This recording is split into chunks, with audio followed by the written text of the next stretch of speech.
Le congé maternité, quand on est auto-entrepreneur, c'est un sujet dont on parle peu et pourtant il concerne de plus en plus de femmes indépendantes. Grossesse, activité professionnelle, revenus, droits sociaux, mieux vaut s'y préparer en amont pour éviter les mauvaises surprises. Bienvenue dans le recap du portail auto-entrepreneur. Aujourd'hui, on fait le point sur le congé maternité en micro-entreprise.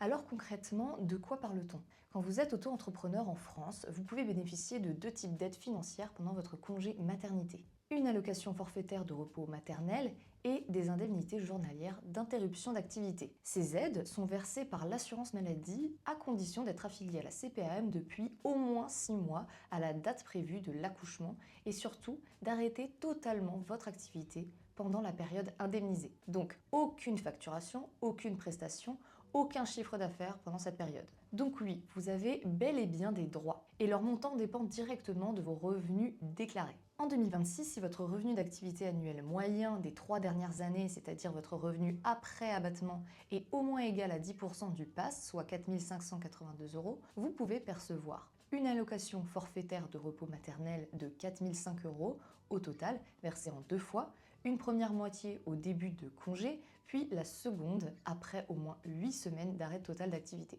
Et une indemnité journalière pouvant aller jusqu'à 65,84 € par jour selon votre niveau de revenu. Ces aides ne remplacent pas toujours votre revenu habituel lorsque l'activité fonctionne bien, mais elles constituent un filet de sécurité essentiel pour faire face à vos charges et à vos dépenses personnelles pendant l'arrêt. A l'inverse, si votre revenu est inférieur à ce seuil de 4 582 €, vos droits sont automatiquement réduits à 10% de ce montant plein, soit une allocation d'environ 400,50 € au lieu de 4 005 € et une indemnité journalière d'environ 6,58 € par jour. C'est une réalité souvent mal anticipée, mais l'écart entre une indemnisation au taux plein et au taux réduit est très important.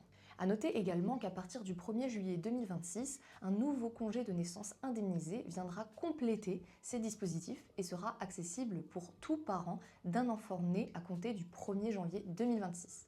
Ce congé concernera l'ensemble des parents et s'ajoutera au congé maternité existant sans le remplacer. Sa durée sera comprise entre 1 et 2 mois par parent. Les montants exacts et les conditions définitives seront précisés par décret. D'où l'importance de faire des simulations à l'avance. Il existe 3 façons de simuler son congé maternité. La plus simple consiste à comparer votre revenu annuel au seuil des 10% du PAS, soit 4 582 €, pour savoir immédiatement si vous êtes auto-plein ou auto-réduit. Les deux autres options plus précises sont de faire une estimation directement auprès de la CPAM via votre compte Amélie ou de passer par un expert comptable, un assureur ou un logiciel professionnel pour une simulation personnalisée intégrant votre trésorerie. Côté durée, les règles sont les mêmes que pour les salariés. 16 semaines pour une première ou une deuxième naissance, 26 semaines si vous avez déjà 2 enfants et jusqu'à 34 ou 46 semaines en cas de naissance de triplé ou plus. Dans tous les cas, l'arrêt total doit être d'au moins 8 semaines, dont 6 semaines obligatoires après la naissance, même si vous ne prenez pas la durée maximale. Sur le plan administratif, toutes les démarches se font auprès de la CPAM et non de l'URSSAF. Il faut notamment transmettre la feuille d'examen prénatal du 7e mois pour déclencher le premier versement, puis le certificat de naissance pour recevoir le second. Il est aussi important de savoir qu'il existe des situations de rattrapage ou de contestation auprès de la CPAM.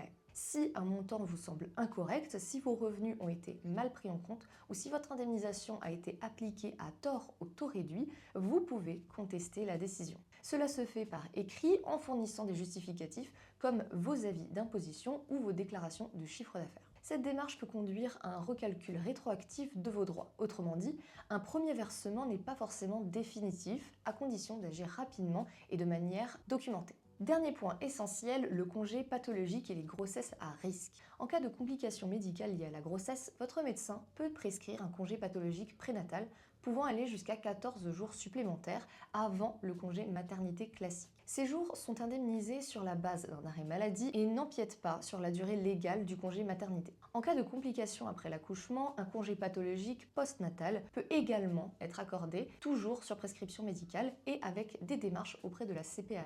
En résumé, tout se joue avant le congé maternité. L'anticipation, la simulation et la préparation financière font toute la différence. Ce que je vous recommande, c'est de simuler vos droits le plus plus tôt possible via Amélie ou directement auprès de votre CPAM. Anticipez financièrement votre congé en mettant de côté, car même avec des indemnités, le revenu est souvent inférieur à celui d'une activité normale.